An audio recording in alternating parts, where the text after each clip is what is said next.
você sempre guardou o que você sentia desde a infância, ou você sempre foi aquela pessoa quieta, talvez você saiba que isso é bastante ruim. E nesse vídeo eu quero falar sobre isso, né?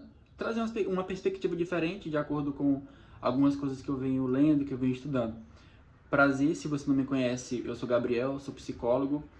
E enquanto eu fazia esse roteiro, né, eu lembrei de um meme.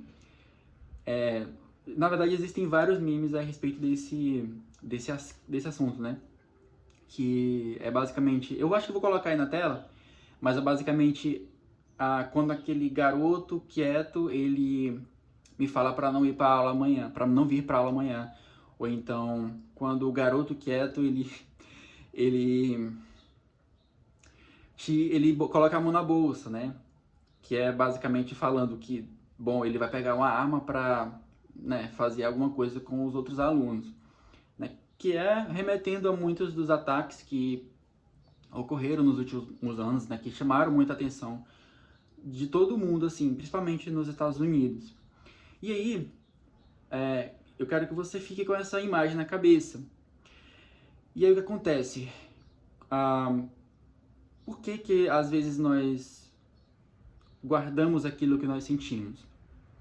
Reprimir as nossas qualidades, reprimir aquilo que nós sentimos, por mais que não sejam necessariamente qualidades, né? Por exemplo, você pode simplesmente dizer que você se incomoda com algo. Isso necessariamente não é uma qualidade, mas você está expressando algo sincero, você está dizendo que não gosta daquilo, que isso não é o seu limite aqui. E aí, talvez você seja essa pessoa que você reprime tanto, ou reprimiu, né?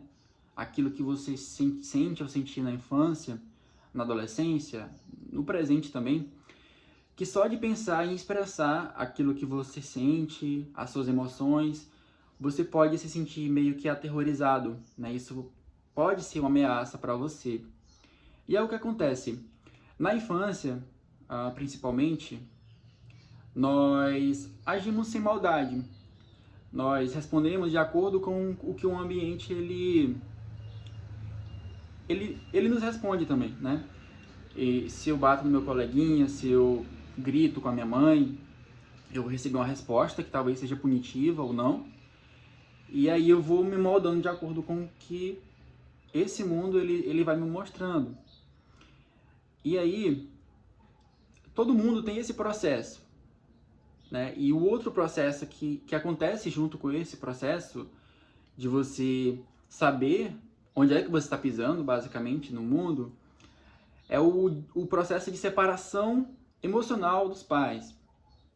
É o processo de você se tornar quem você é, né? Porque quando a gente é criança, meio que não existe na nossa mente, nós não temos noção de que nós somos diferentes. Nós somos um ser humano diferentes, principalmente da nossa mãe, ou daquela pessoa que cuida de nós, do nosso cuidador mais próximo.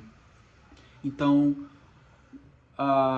essa separação emocional, ela tem que acontecer em algum momento, né? Então é basicamente um afastamento dessas pessoas que nos colocaram ali no mundo, né? O que nós entendemos que elas são o nosso ponto zero ali, né? O nosso ponto de partida. Nós percebemos que nós somos diferentes dessas pessoas, né?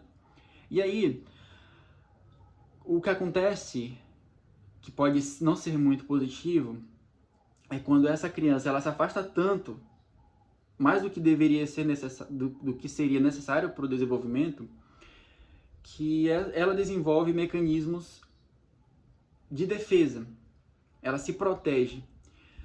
Por que que isso acontece? Geralmente, alguém que é muito controlado, muito criticado, ou muito envergonhado na infância, essa pessoa desenvolve essa postura de proteção de si mesmo. E aí eu quero que você imagine uma garrafa cheia de água. Essa garrafa cheia de água é jogada no mar, né? Essa água ela tá ali no mar, mas ela tem um limite. Não tem como se misturar. Então, a nossa mente, quando nós nos protegemos dessa maneira, nós meio que ficamos apenas em contato com essa pequena quantidade de água, enquanto existe uma quantidade muito maior de água que a gente poderia estar entrando em contato, que poderia estar fluindo. Só que nós ficamos presos nessa pequena parte. E aí depende muito do tipo de dor que uma pessoa passa, do tipo de vergonha, do tipo de crítica que ela recebe, que ela vai se proteger dessa forma, dessa garrafa, ao longo da vida. E é inclusive como eu venho explicado em alguns vídeos sobre como é que é esse surgimento da sombra, né? Que é basicamente a sombra, é como se fosse todo o resto dessa água que ficasse ali no oceano e você apenas em contato com essa pequena parte, essa parte consciente, essa parte conhecida. E eu me lembro inclusive daqueles dos filmes, eu não sei se é o Procurando Nemo, mas enfim, eu sei que o peixe fica dentro de um saco apenas, dentro da água, mas dentro do saco, né? E aí eu falo da infância, mas ao longo da vida nós passamos por diversas coisas que modificam quem nós somos, que podem ser impactantes. Amanhã você pode passar por alguma coisa, por exemplo, e isso mudar completamente a maneira como você vê o mundo, né? Esse é o processo da vida, o processo natural da vida. E um outro exemplo que eu queria dar sobre isso, talvez você conheça aquela pessoa que demonstra que ela é muito fraca ou não pode fazer cuidar da sua própria vida como uma pessoa adulta. Então essa pessoa ela está sempre pedindo ajuda. Essa pessoa está basicamente se escorando nas outras pessoas. De alguma forma essa pessoa se afastou de quem ela era. Porque todos nós temos um certo potencial no início da nossa vida de tudo que é qualidade. Por exemplo, a força, a coragem. E por algum motivo essa pessoa que é aparentemente muito fraca ou que não consegue resolver os problemas da sua própria vida,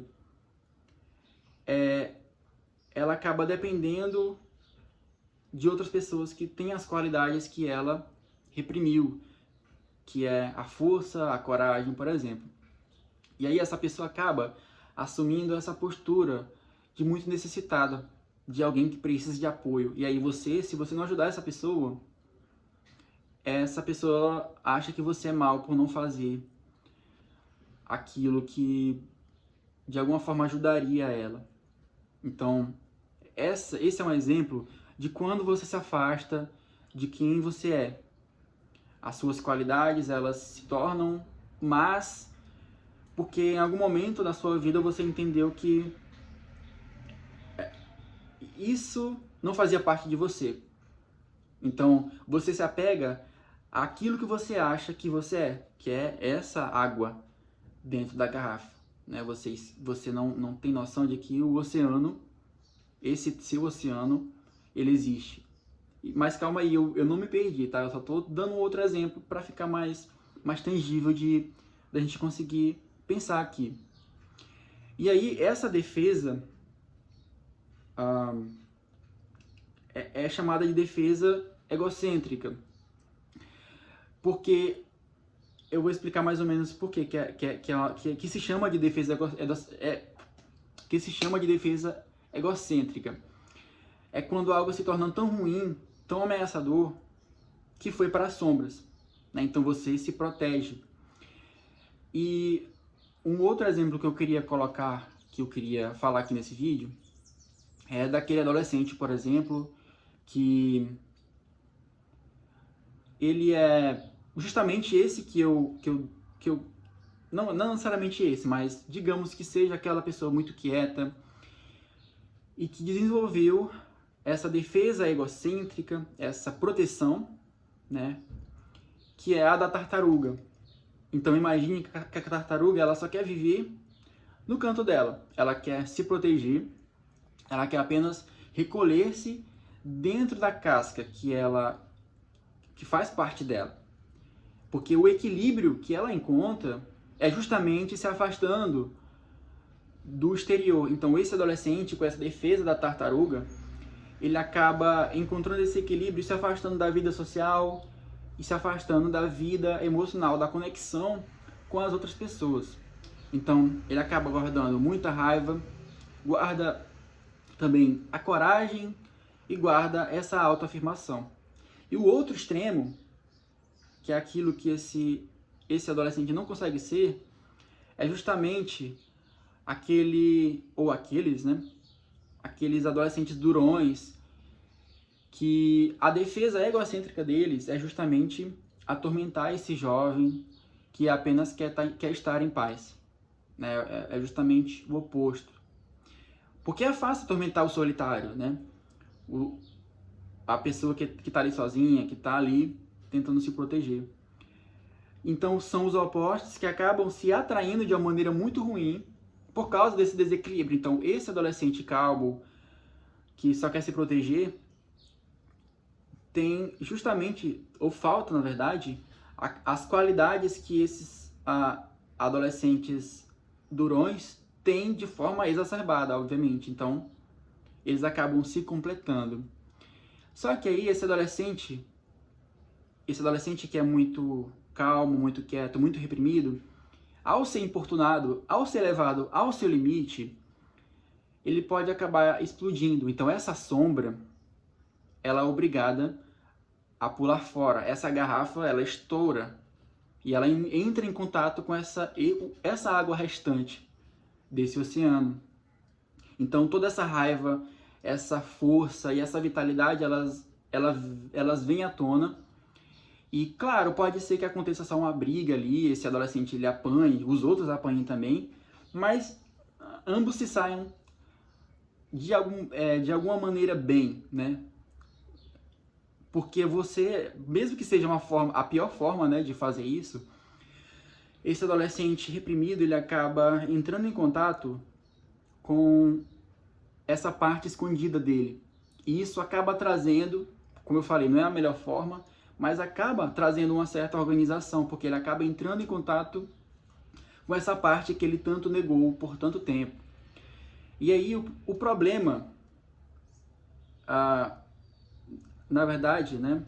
Porque, bom, as pessoas apenas se machucaram ali, então teve um certo ganho, porque você acabou entrando em contato com uma parte que você até então estava negando e isso estava te adoecendo.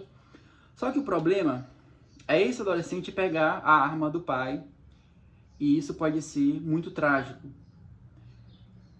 Porque reprimir por muito tempo, né, reprimir por um tempo longo demais, pode ser destrutivo, tanto para você e tanto para as outras pessoas. E aí, espero que você não se torne esse adolescente ou essa pessoa que vai, de alguma forma, liberar essa força, essa agressividade dessa maneira que eu trouxe aqui nesses memes, né? Do adolescente que vai e ataca as outras pessoas com violência, porque isso acaba gerando muito mais problemas. E aí é por isso que conhecer a si mesmo, entrar em contato com essa parte de alguma maneira que você foi privado de alguma forma ao longo da sua vida, pode ser muito positivo, porque você pode entrar em contato com isso e isso pode trazer finalmente um equilíbrio. A psicoterapia, ela é uma forma de fazer isso, você pode reconhecer, você pode liberar essas emoções sem precisar ser esse aluno quieto da sala que enfia a mão na bolsa e faz sabe lá o que. E se você gostou desse vídeo, se você quer ver mais vídeos como esse, você pode clicar no gostei, você pode compartilhar com alguém que possa gostar também, e até o próximo vídeo.